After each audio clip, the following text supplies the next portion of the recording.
O ATR-72-500 é configurado com diversas inovações tecnológicas de comunicação e de ferramentas de navegação. Reconhecido mundialmente pela sua eficiência e segurança e como a aeronave ideal para os voos regionais de curta duração. O ATR-72-500 é o mais recente desenvolvimento do ATR-72. Essa evolução é inspirada na experiência de mais de 700 aeronaves ATR voando no mundo, com uma confiabilidade comprovada de mais de 99%. Essa aeronave ela é equipada com motores PW127, que proporcionam excelente desempenho, mesmo operando em pistas curtas. A sua estrutura é feita de material composto, que é totalmente resistente à corrosão. Além disso, inova pelo uso de fibra de carbono na fabricação das asas e cauda, reduzindo assim o peso da aeronave. As novas hélices Hamilton, elas possuem excelente sincronismo, fazendo com que o passageiro tenha conforto, mesmo em áreas de turbulência. É por isso que nós pilotos temos tanto prazer e satisfação em voar essa máquina.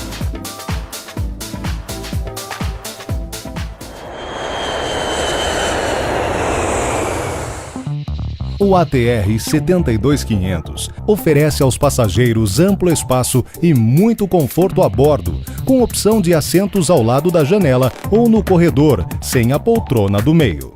Ótima capacidade de armazenamento de bagagens interna. Vista otimizada, mais janelas do que fileiras de assentos.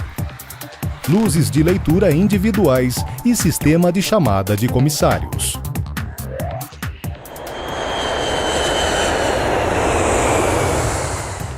As aeronaves ATR são consideradas aviões verdes, desenvolvidas com tecnologias para minimizar os impactos ambientais.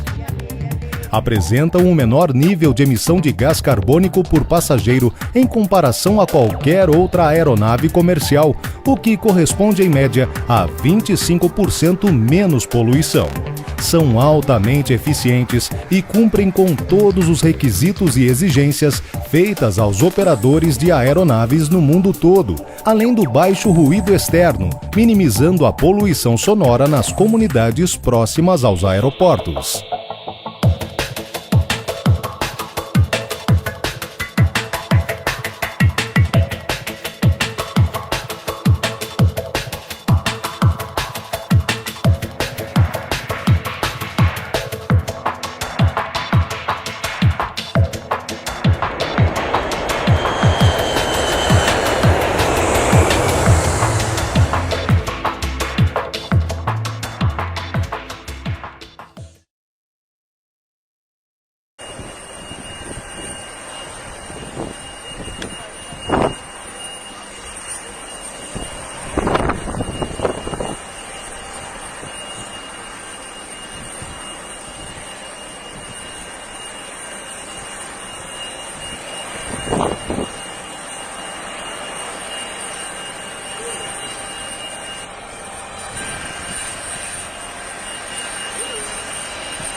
como é que o piloto sabe o que está acontecendo?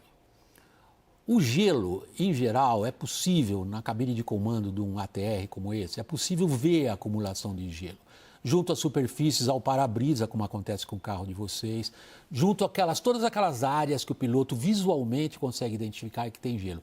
Menos com esse tipo de gelo severo. O tipo de gelo severo é aquele gelo transparente, grosso, difícil de ser quebrado. Agora, um avião desses, para ser certificado para voar nessas altitudes, sabendo que vai encontrar eventualmente formações meteorológicas adversas, traduzido, vai encontrar uma situação chata, ruim, difícil, que não ajuda a voar, ao contrário, atrapalha, como é que o piloto fica sabendo disso? Quando ele sai para voar, ele recebe aquele mapa que vocês viram, tá? O que ele tem no painel do avião que possa ajudá-lo? Nós trouxemos então para vocês o painel do ATR-72. Tem algumas flechas amarelas, vocês perdoem, está em inglês, mas é em inglês que os pilotos vão encontrar isso. Vocês vão encontrar algumas indicações. Embaixo, bem embaixo da sua tela, à esquerda e à direita, vocês vão encontrar comandos, botões, vai na linguagem leiga, que acionam os sistemas dos quais esse avião dispõe justamente para poder enfrentar essa situação de formação de gelo, ok? Agora, o mais interessante no ATR é o que está acima no painel. Vocês veem ali 3 indicações que são em inglês. As 2 primeiras indicações são em cor amarelada, âmbar, como se diz, que requer ação do piloto. Então, quando a velocidade do avião começa a reduzir, e nessas altitudes e nesse tipo de avião, normalmente o piloto está com o avião no piloto automático. O piloto automático trabalha sozinho nesse sentido e faz tudo que o piloto pede que o piloto automático faça. Por exemplo, manter uma determinada velocidade ou manter uma determinada altitude. Se isso começa a degradar, o piloto recebe esses avisos diante dele. E aí, o que ele faz? Ele tem que sair dessa situação o mais rápido possível. Mesmo um avião como o ATR, ultra bem equipado, certificado para voar nessas condições, tem um limite. Há um momento em que a formação de gelo pode ser tão pesada que ela, de fato, vai tirar as características aerodinâmicas do avião. O avião para de voar, simplesmente. Não estou falando para o público especializado, estou falando para o público aberto. O avião deixa de ser uma aeronave e se transforma num objeto em queda livre, que é o que aconteceu com esse. O que faz o piloto quando ele reconhece uma situação dessas? Ele tem que sair daquele lugar. Sair para cima num avião como o ATR é difícil, porque ali ele estava voando a 17 mil pés, o que a gente chama na viagem na linguagem da aviação a gente chama nível 170. Nesse nível que ele está voando, para cima não dá. Ele está no limite de performance dele. O ATR voa em geral ali 17, 18 mil pés, onde ele gosta. Para cima ele não tem motor para ir. Ele tem que ir para baixo. Aí que vocês vão perceber o que eu falei anteriormente, do que significa a perda de controle porque as superfícies do avião foram negativamente alteradas. É isso que vocês veem nesse vídeo horroroso. É horrível. Para qualquer piloto. Isso é horrível, gente. É horrível. É horrível. Significa que não há controle sobre o avião. E não há nada que deixe um piloto mais angustiado do que achar que ele não tem controle sobre o avião que ele está pilotando. É horrível essa cena. Eu realmente vi ela um monte de vezes hoje.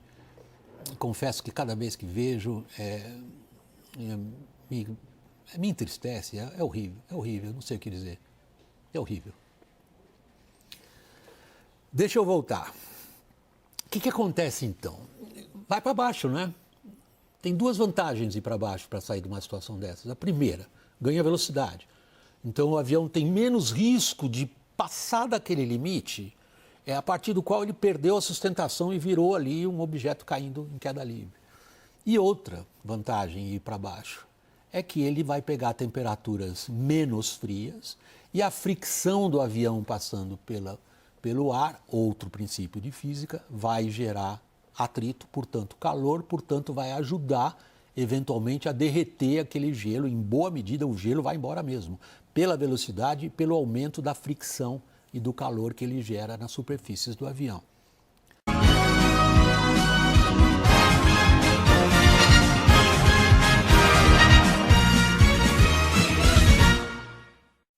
Boa noite. Boa noite. O desastre que matou 150 pessoas hoje de manhã no sul da França vai impor uma dor adicional aos parentes das vítimas. Porque o Airbus da Germanwings caiu numa região de acesso difícil, nos Alpes. A enviada especial Mariana Becker teve muita dificuldade para chegar ao local. E uma parte dessa reportagem que abre o Jornal Nacional, ela precisou gravar por telefone. O voo 4U9525 partiu às 10 horas de Barcelona, na Espanha, rumo a Düsseldorf, na Alemanha. Eram 6 da manhã em Brasília. Às 10h53, o avião sumiu dos radares e perdeu contato com os controladores de voo da França. As condições meteorológicas eram boas no momento da queda. Foi o controle de tráfego aéreo que emitiu o sinal de alerta, porque não tinha contato com a tripulação e o avião.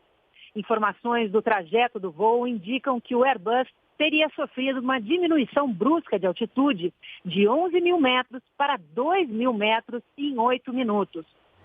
A montanha mais alta dessa região remota dos Alpes franceses tem quase 3 mil metros. Pelo tamanho dos destroços, especialistas dizem que o avião pode ter se desintegrado antes de se chocar contra a montanha.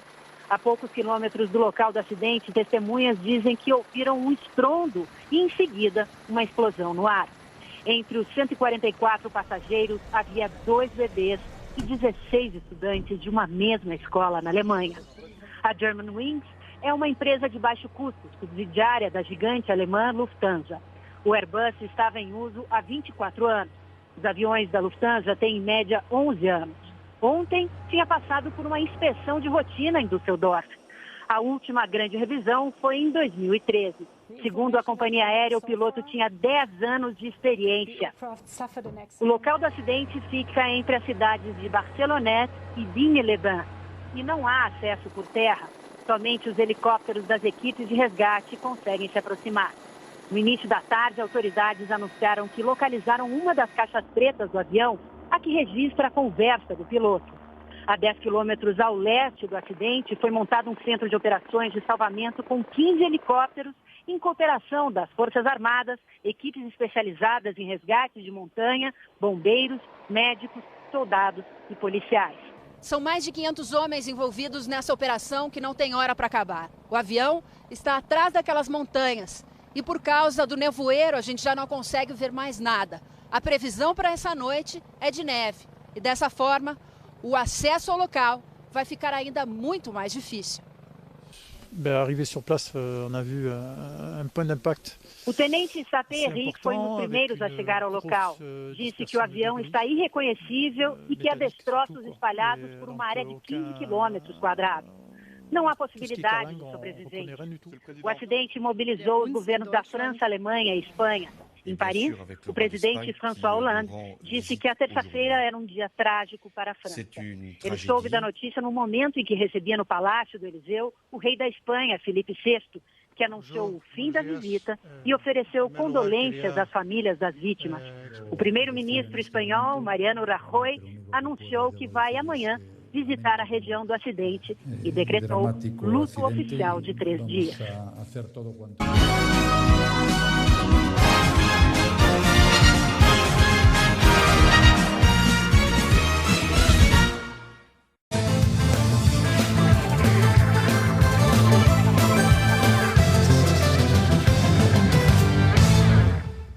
O copiloto do avião da Germanwings pode ter derrubado de propósito a aeronave, matando 150 pessoas nos Alpes franceses. Essa é a principal hipótese levantada pelos investigadores que analisaram o áudio gravado pela caixa preta do Airbus, que já foi recuperada.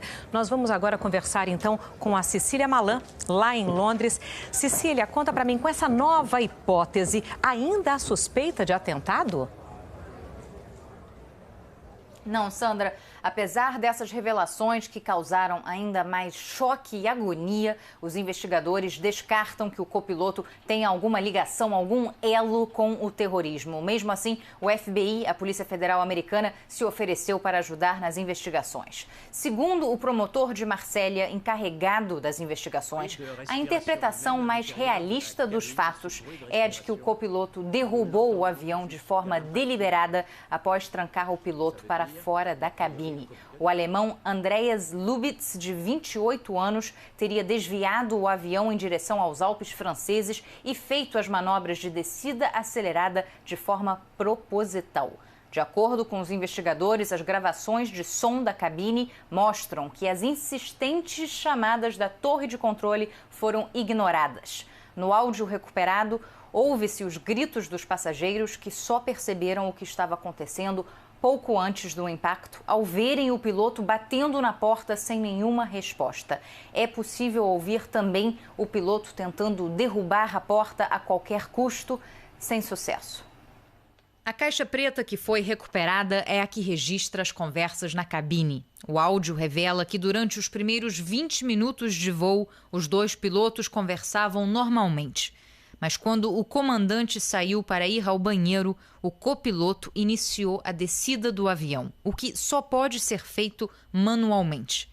A gravação captou a respiração dele até o momento do impacto, o que descarta a possibilidade de mal súbito, que chegou a ser considerada, apesar de não explicar por que a porta estava trancada. A partir do ataque às Torres Gêmeas em Nova York em 2001, novos procedimentos foram adotados para restringir o acesso às cabines dos aviões. As portas são configuradas para serem abertas por dentro, como mostra esse vídeo da Airbus. Existe uma opção para abri-las do lado de fora usando um código de emergência. Mas esse código pode ser deliberadamente bloqueado por quem está dentro da cabine, colocando a chave na posição lock, que significa trancar em português. Ou seja, essas novas medidas de segurança, criadas para impedir sequestros e ataques terroristas, podem ter contribuído para a tragédia do voo 9525. O correspondente Roberto Kovalik está na cidade onde morava o copiloto Andreas Lubitz. Kovalik, o que se sabe do comportamento do Andreas? Boa tarde, Sandra. É essa a pergunta que a polícia tenta responder aqui na casa número 8 de uma tranquila rua na cidade de Montabaur, no oeste da Alemanha. Os policiais estão há 2 horas revistando a casa onde Andreas Lubitz morava com os pais. A casa está vazia, não tem ninguém lá dentro, porque, segundo os vizinhos, os pais estão viajando.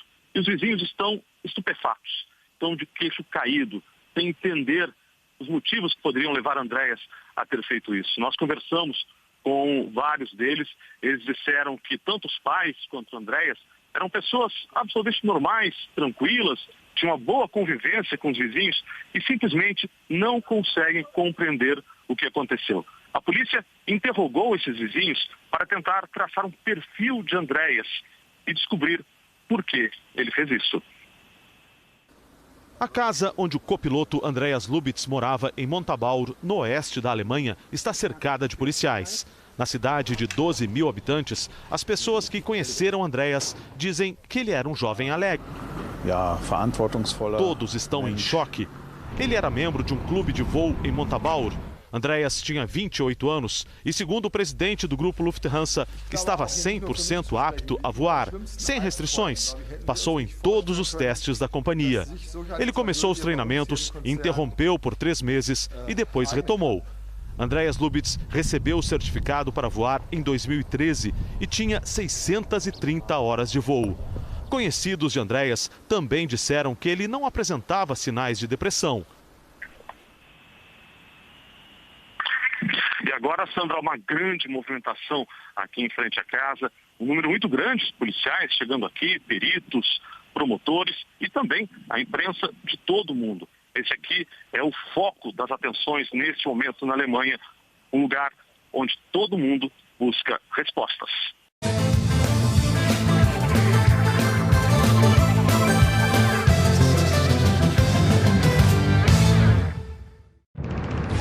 Boa noite. Boa noite. O Jornal Nacional está começando.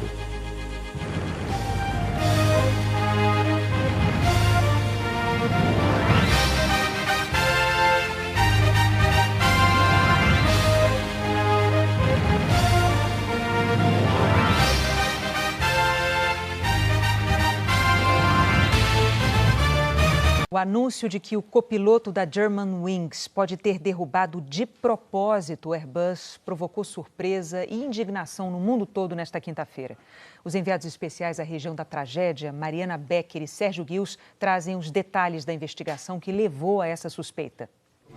As revelações apresentadas pelo promotor de Marsella, Brice Robin, mostram o conteúdo da caixa preta encontrada na terça-feira. Com base nas gravações de voz entre comandante e copiloto, os investigadores concluíram que o copiloto jogou o Airbus no chão intencionalmente, matando 150 pessoas. O copiloto fez manobras para destruir o avião de propósito.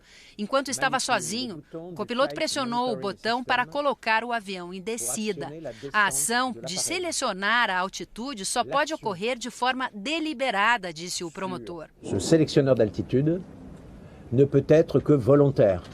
O avião saiu de Barcelona na terça-feira às 6 da manhã pelo horário de Brasília. Deveria chegar a Düsseldorf, na Alemanha, cerca de 2 horas depois. Mas o avião mudou de rota e sumiu dos radares nos Alpes franceses.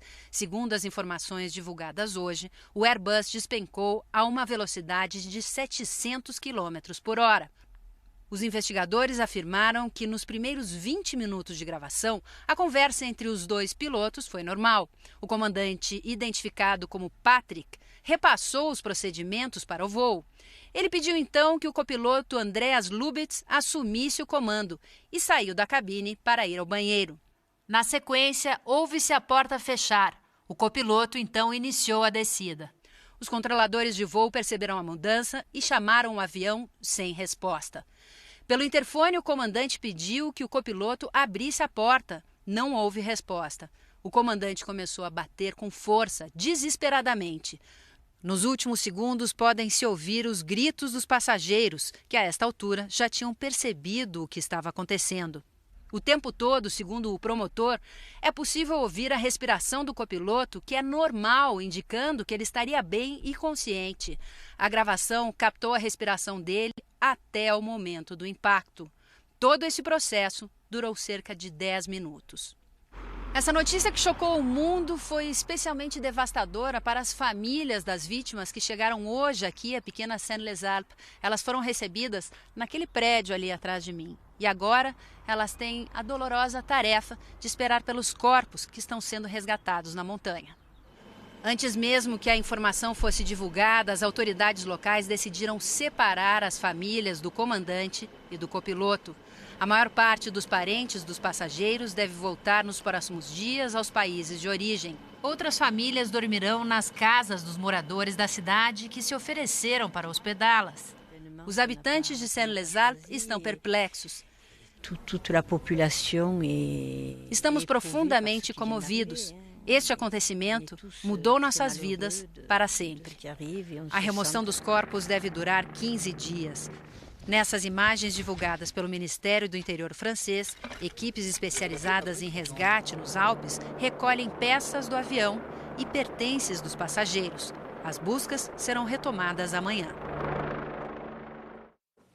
O site Flight Radar, que monitora o tráfego aéreo, sustenta que o piloto automático foi programado para baixar a altitude do avião de 11 mil metros para 30 metros, que é a menor possível. O site afirma que analisou os dados do transponder do Airbus. É o dispositivo que envia informações de voo automaticamente. Uma ótima noite para você. Boa noite, até amanhã.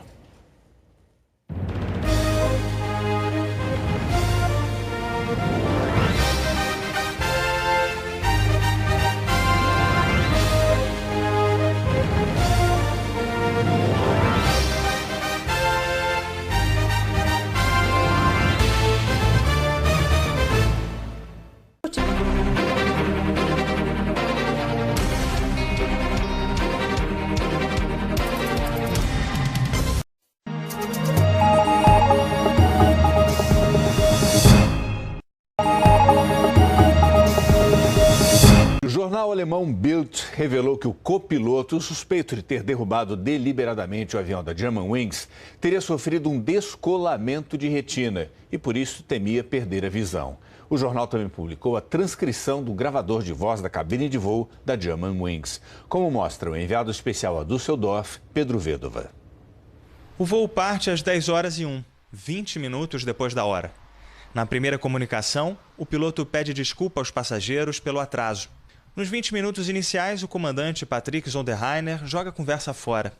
Andreas Lubitz é frio nas respostas. O piloto comenta que não teve tempo de ir ao banheiro e o copiloto se oferece para pilotar o avião, mas fica sem resposta. O atraso já aparece nas telas do movimentado aeroporto de Düsseldorf.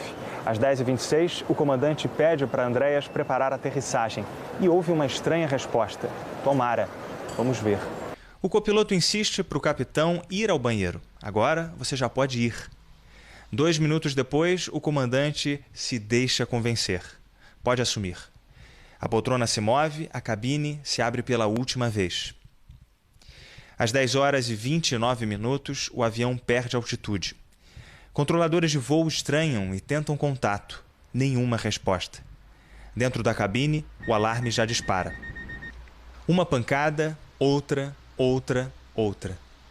E o piloto do lado de fora, pelo amor de Deus, abre essa porta. Todos gritam com a cena bizarra. Às 10h35, tentam um objeto pesado para arrombar a cabine. Não passam 90 segundos, um novo alarme. O avião a 5.000 metros do chão. Abre essa maldita porta, implora o comandante. Do lado de dentro, o gravador registra a respiração tranquila do copiloto. Às 10h40, o avião, a 700 km por hora, mergulha nos Alpes franceses. No aeroporto de Düsseldorf, a informação se apaga do painel. Investigadores franceses conseguiram identificar o DNA de 78 dos 150 ocupantes do Airbus. Essas amostras vão ser comparadas com outras fornecidas pelos parentes das vítimas. O procedimento vai permitir a identificação dos mortos no desastre. Nesta segunda, uma estrada de acesso às montanhas será aberta para ajudar a transportar os destroços do avião.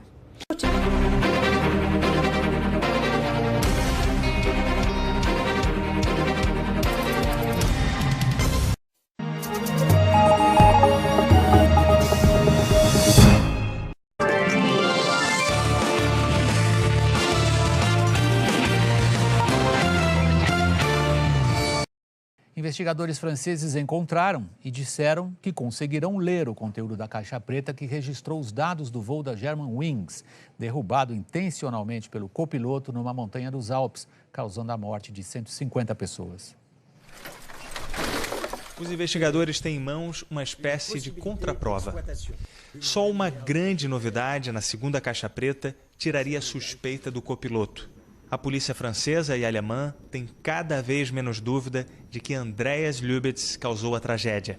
Um dia antes do desastre, o copiloto pesquisou na internet métodos para se matar. O computador apreendido também mostra buscas sobre o funcionamento das travas da cabine. O governo e a indústria alemã de aviação prometem mudar os protocolos. Uma força-tarefa de especialistas quer revisar o sistema de fechamento das cabines e a avaliação psicológica dos pilotos. Andreas procurou pelo menos 5 médicos, segundo a CNN. Todos teriam recomendado que parasse de voar. O jornal alemão Bild afirma que o copiloto mentiu para os médicos sobre o afastamento do trabalho e escondeu da Germanwings a dispensa médica. A ficha como paciente não aponta tendência suicida ou doença terminal. Os investigadores juntam informações psicológicas e técnicas na investigação. A segunda caixa preta registra os detalhes técnicos do voo, como a posição do avião, velocidade e a trajetória.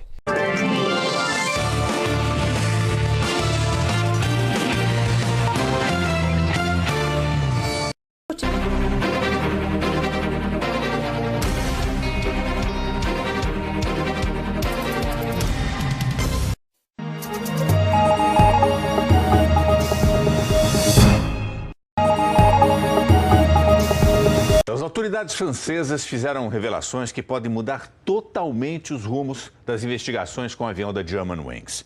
Segundo informações obtidas de uma das caixas pretas da aeronave, o copiloto pode ter derrubado o avião.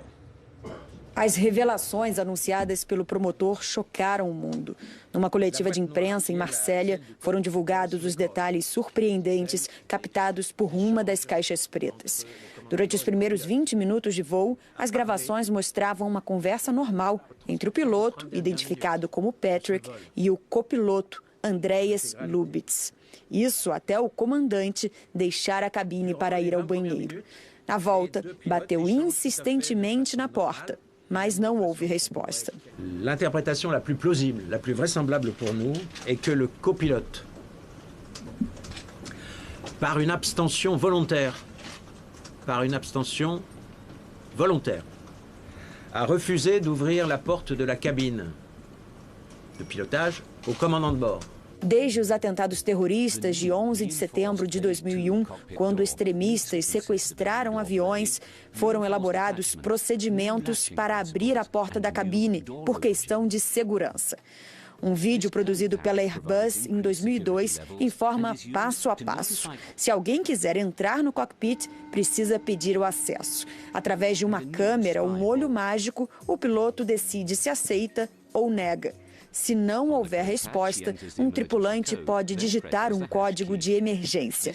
Mas ainda assim, o piloto tem a opção de mover a alavanca para a posição de travamento. As gravações de áudio revelaram que até o momento do impacto, o copiloto de 28 anos continuou respirando normalmente, indicando que ele estaria bem e consciente. Ainda segundo o promotor, foi o copiloto quem acionou deliberadamente os botões para a descida. O avião, que havia partido de Barcelona para Düsseldorf, desceu cerca de 1.000 metros por minuto até se chocar contra os Alpes franceses. Nos vilarejos próximos ao local da tragédia, o dia foi movimentado. Centenas de parentes quiseram prestar homenagens aos mortos e acompanhar as buscas. Foram 7 ônibus. Entre as famílias estava a do copiloto. Diante das revelações desta quinta-feira, os parentes de Andreas Lubitz não se juntaram aos parentes dos passageiros. O jornal francês Le Figaro levanta mais um motivo de preocupação para as famílias. A publicação afirma que a hipótese de suicídio pode complicar as indenizações, já que a companhia aérea poderia contestar a responsabilidade no desastre. O chefe das operações anunciou que as buscas devem continuar por mais cerca de 2 semanas.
Segundo o tabloide alemão, antes mesmo da decolagem em Barcelona, na Espanha, o comandante Patrick Sonderheiner disse para o copiloto Andreas Lubitz que não tinha tido tempo de ir ao banheiro. O voo partiu para Düsseldorf, na Alemanha, com 20 minutos de atraso, às 10 horas e 1 minuto. 10h27, o piloto orienta Andreas a preparar o pouso. Andreas, segundo o jornal, diz: "Você pode ir agora." O piloto responde: "Você pode assumir o controle." O piloto sai da cabine e ouve-se a porta fechando pela última vez. 10h29. O controle aéreo detecta que o avião começou a descer. O piloto bate na porta e grita: "Pelo amor de Deus, abra a porta!" Ouvem-se os gritos dos passageiros. 10h35. A caixa preta registra sons de golpes com um objeto metálico na porta. Era o piloto tentando arrombar a cabine. 10h36 e 30 segundos. Um alarme dispara um alerta em inglês. Terrain, pull up. O solo, levante.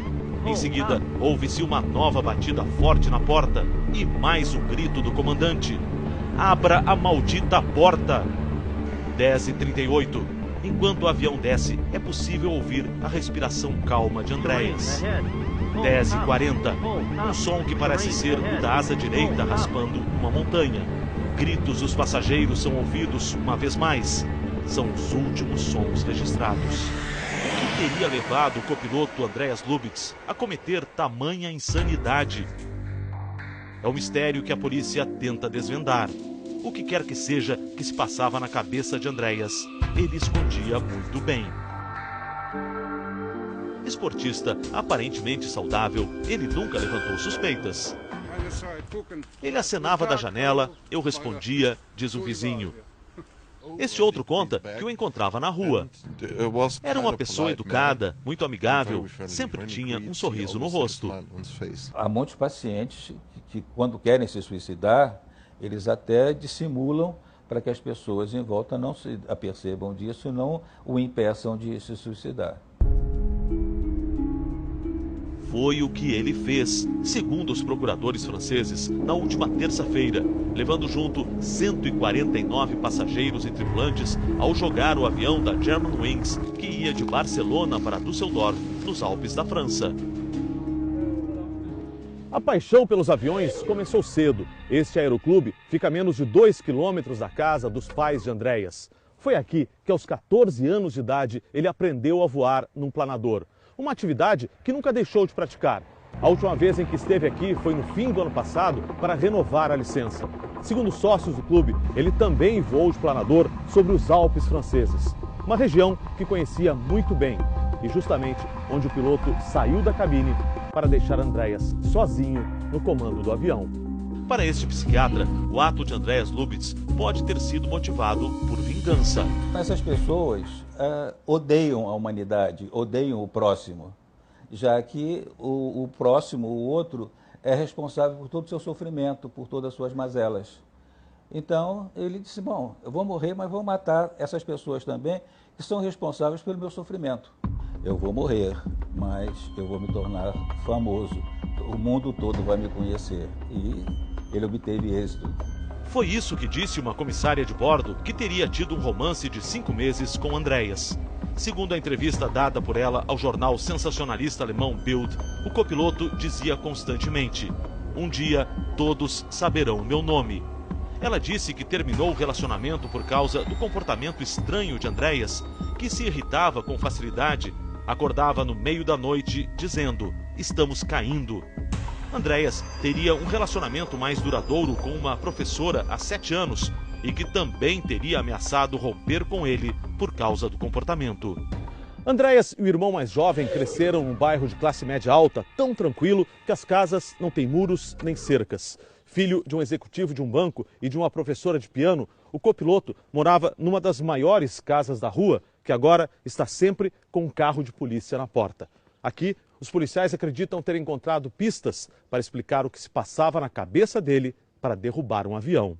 A casa foi revistada várias vezes durante a semana. A polícia recolheu documentos e computadores e também vasculhou o apartamento que Andreas mantinha em Düsseldorf, perto do aeroporto.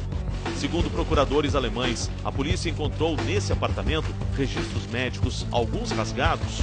Um deles, segundo jornais alemães, era um atestado de um psiquiatra que o dispensava de trabalhar no dia da queda do avião. Segundo a imprensa alemã, também foram encontradas receitas médicas de psicotrópicos, remédios usados para doenças psiquiátricas, como a depressão. Segundo este perito, que realiza exames neurológicos para a Agência Nacional de Aviação Civil, Andreas Lubitz deveria ter sido afastado da profissão. O piloto não pode ter história nenhuma de depressão e nem pode ter usado em algum momento remédios psicotrópicos. A correspondente do Fantástico nos Estados Unidos, Renata Ceribelli, foi à Escola de Aviação Civil onde Andreas estudou no Arizona e onde já tinha dado sinais de problemas psiquiátricos. Antes de se tornar piloto da Germanwings em 2013, Andreas Lubitz passou por este centro de treinamento que pertence à Lufthansa, mas que também atende outras companhias aéreas. Encontramos as portas da escola de pilotagem fechadas no fim de semana e as bandeiras hasteadas a meio mastro, sinalizando que o clima por aqui é de luto. Eu tentei conversar com alguns alunos que estavam de folga, mas eles evitaram fazer qualquer comentário. Não estamos autorizados a falar, disse este aluno. Pediram para não comentarmos o assunto. O centro fica a 20 minutos da cidade de Phoenix e a passagem de Andreas por aqui foi rápida. Andreas Lubitz chegou neste centro de treinamento nos Estados Unidos em 2008. Aqui, estudantes de aviação de várias partes do mundo passam 4 meses e meio em um treinamento intensivo. Eles, inclusive, moram nesses alojamentos durante o período do curso. O que se sabe oficialmente é que o copiloto interrompeu o seu treinamento aqui e só completou a sua formação tempos depois na Alemanha. E segundo a imprensa alemã, isso aconteceu por causa de uma depressão profunda.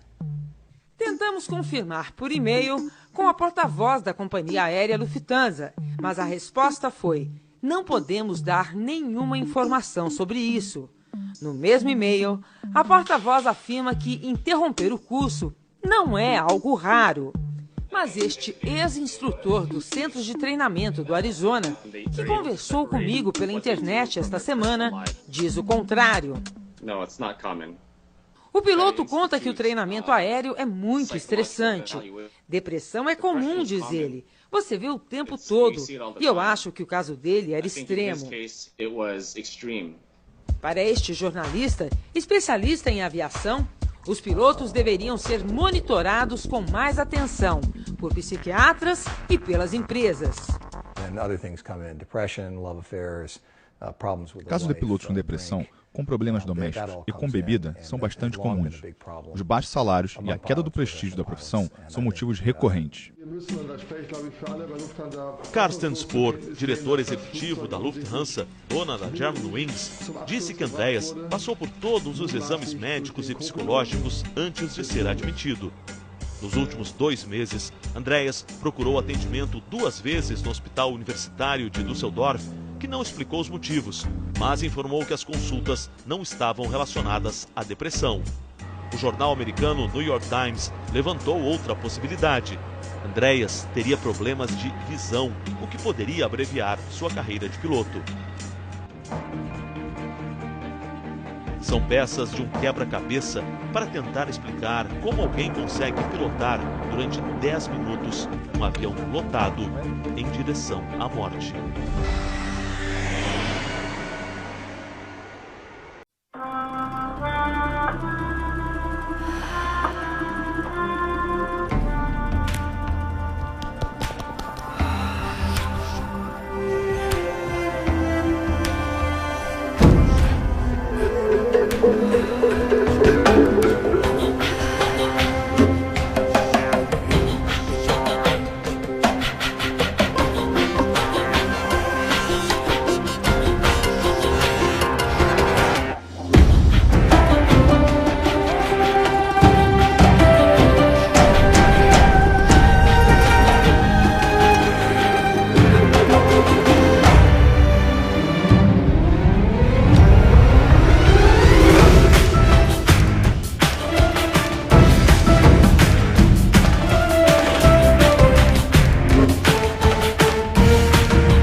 Gravadores de voo, mais conhecidos como caixas pretas, são sistemas que registram durante o voo os dados que podem ser utilizados após um acidente. Todos os aviões comerciais são equipados com 2 caixas pretas, geralmente na parte de trás da aeronave. O CVR é um gravador que memoriza as conversas, sons e anúncios da cabine dos pilotos. O FDR é um gravador de parâmetros, que guarda até 700 parâmetros por segundo, como altitude, velocidade, temperatura e trajetória. A duração total dos registros é de 2 horas para o CVR e de 25 horas para o FDR. As caixas pretas foram projetadas para proteger todos os dados em caso de queda, incêndio ou afundamento até 6.000 metros de profundidade. Cada uma é equipada com uma boia para ajudar as buscas no mar. Ela transmite um sinal que se propaga na água sob a forma de um impulso por segundo por pelo menos 30 dias.